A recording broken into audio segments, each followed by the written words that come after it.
Thank you for choosing to listen to horror stories at Radio of Nightmare. If you enjoy chilling tales, please like and subscribe to our channel so you don't miss any frightening stories. Now, prepare yourself as we are about to embark on a haunting journey. Let's begin. On June 6, 2006, a woman who appeared to be in her 30s, known only by the name Lilian, calmly walked into the Arizona State Mental Hospital in Phoenix. She indicated to the staff that she was admitting herself.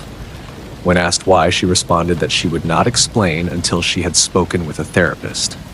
An hour later, she was admitted, and the following day, she shared her story with a therapist who was working that shift. This is the story Lilian told the therapist, who asked not to be named. Each year, 46,000 homeless people die, but no one knows exactly how many simply disappear. But I do. I was born on June 6, 1906, in Salem, Massachusetts.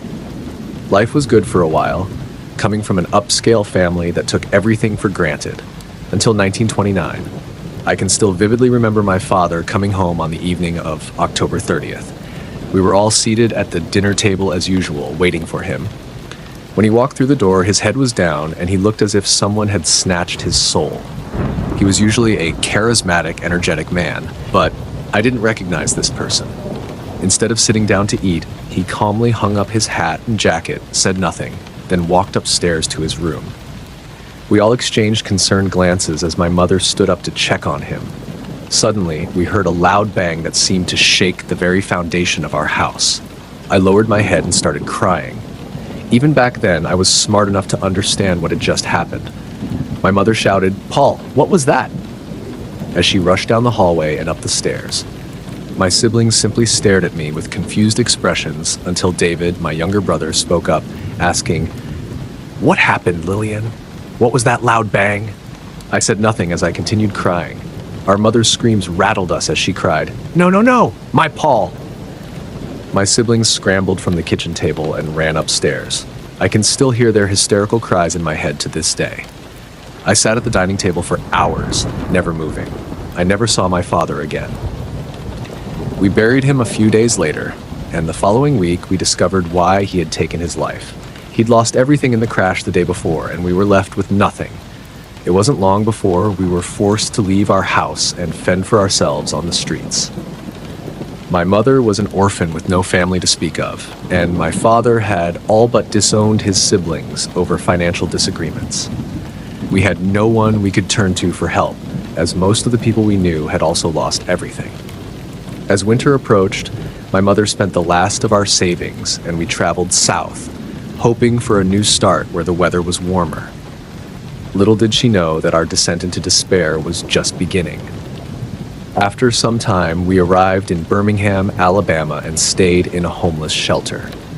Things were bearable at first, but as winter progressed, more people flooded the shelter, and we were eventually forced out. We ended up living in an abandoned building on the edge of the city. My mother found work at a factory, and I tended to my younger siblings during the day. Her pay was so low that we still had to scavenge for food or find other ways to eat. Each evening, after she returned from work, I would head out to try and find food or use what little money she earned to buy some. This went on for months until May 1930. I don't recall the exact day, but one evening, my mother returned later than usual. She looked exhausted, and I could see defeat in her eyes as she handed me the money she had made that day. I left to get food and fresh water for us. Normally, I wasn't gone for long, but it was late, and the store I usually frequented was closed. So I had to walk farther to find one that was still open. As I walked back, I remember how unusually bright it was, even at that hour.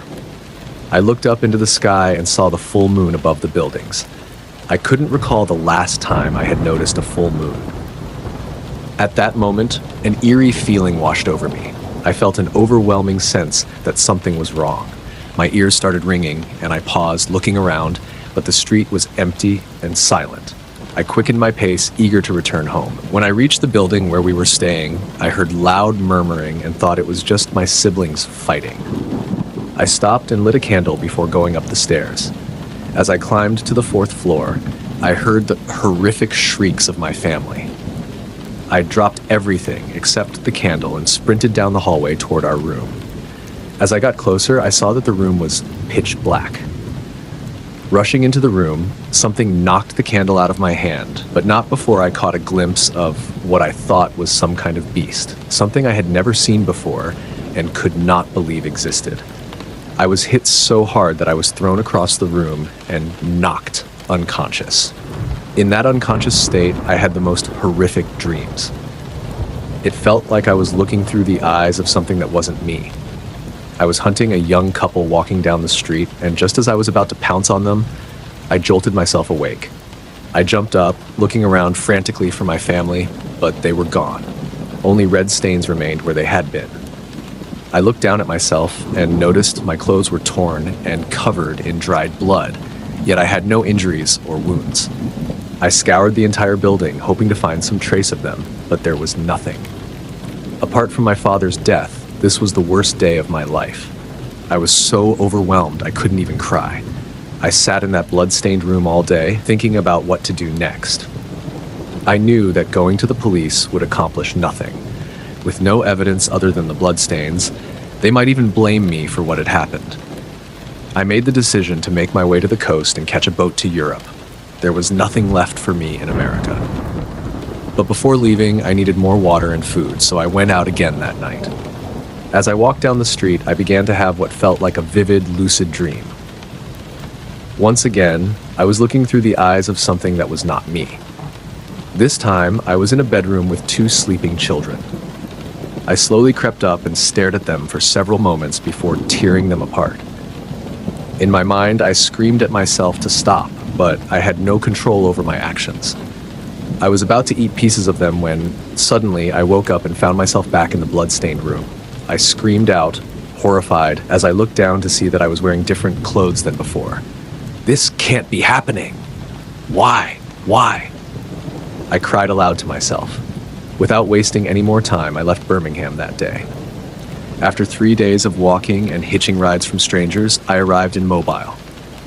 There, I found a cargo ship heading to Portugal. I made friends with a crew member who was about my age, and he agreed to let me stay hidden in the cargo hold as long as I kept out of sight. He brought me food and water when I needed it.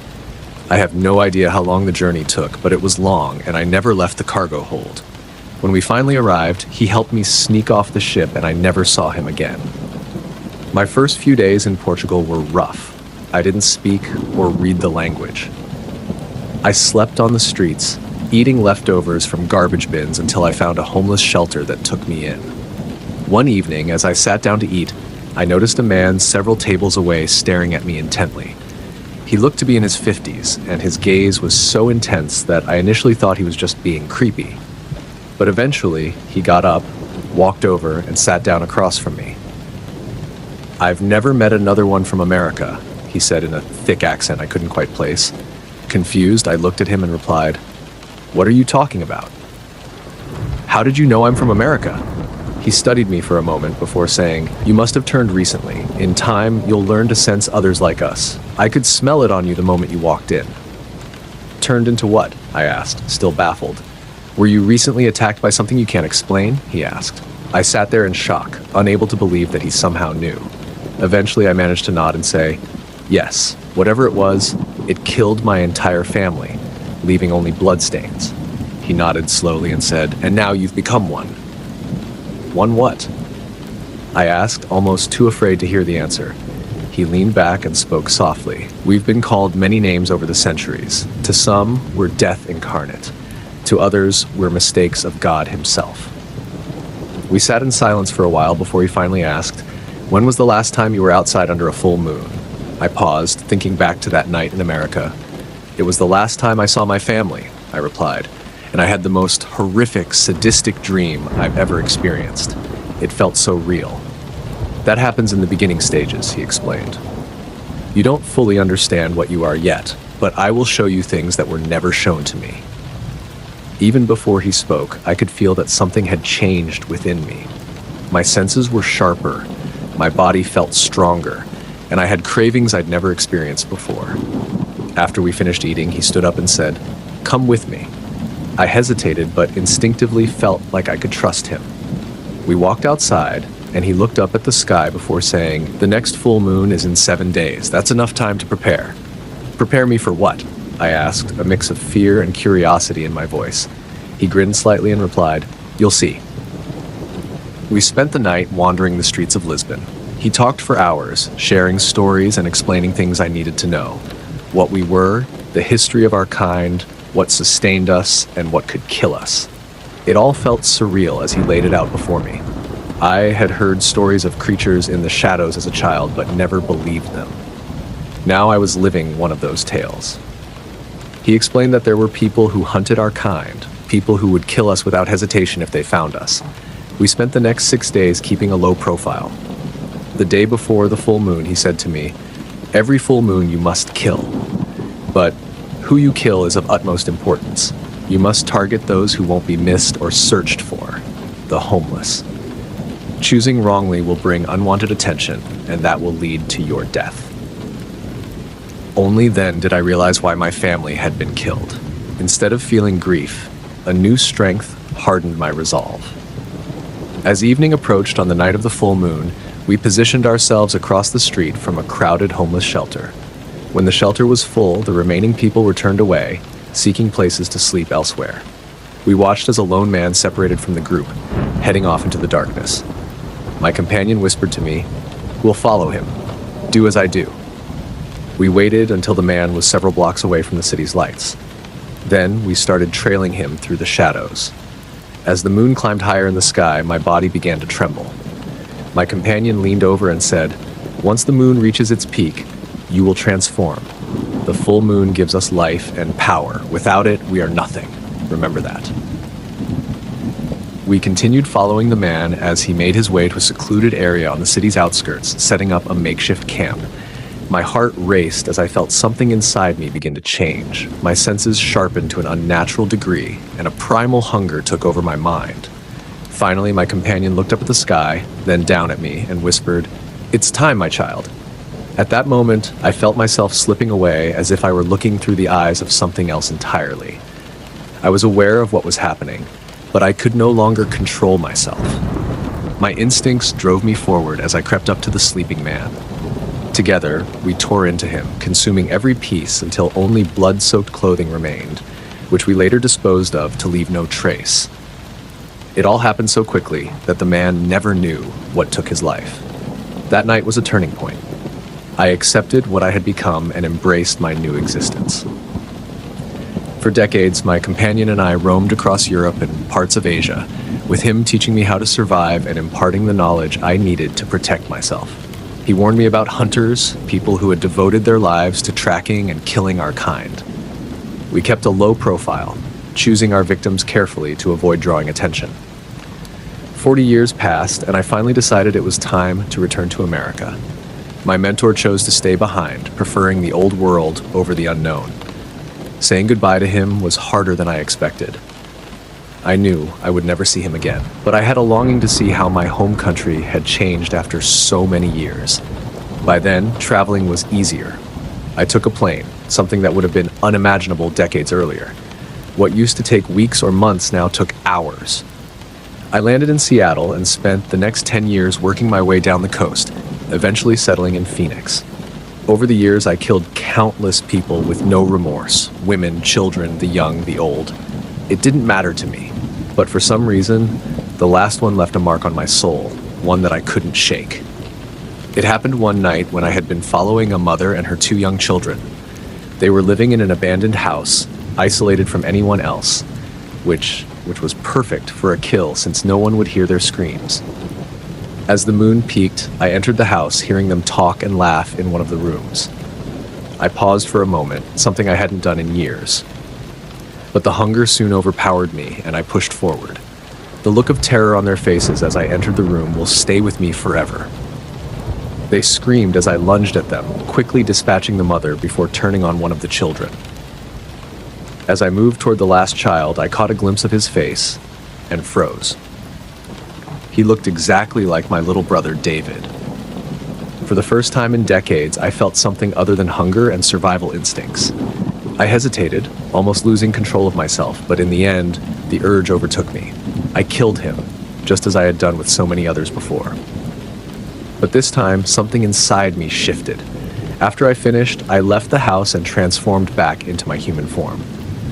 I stood there in the moonlight, feeling hollow, as if a part of me had died along with that child. That night, I made the decision that I would end my life, not in the way ordinary humans would, but in a way fitting for what I had become. I knew that simply putting a gun to my head would not work. The only way for me to die was to stay away from the one thing that gave me life, the moon. So I came here to this hospital. And now you know why I admitted myself. The therapist, naturally skeptical, assumed Lilian was simply delusional. She was allowed to stay in the hospital, and over the following months, she continued telling her story to the same therapist who recorded everything. As time passed, something unexplainable began to happen to her. Day by day, her appearance started changing. She looked older, frailer, as if she were aging rapidly with each passing day. Within months, she appeared as if she were 100 years old, barely able to move. 8 months after admitting herself to the hospital, Lilian was found shriveled and lifeless in her bed. There was no clear explanation for her sudden aging. The hospital cremated her remains, and her ashes were scattered in the desert just outside Phoenix by her therapist. For more chilling horror stories, please subscribe. Thanks for watching.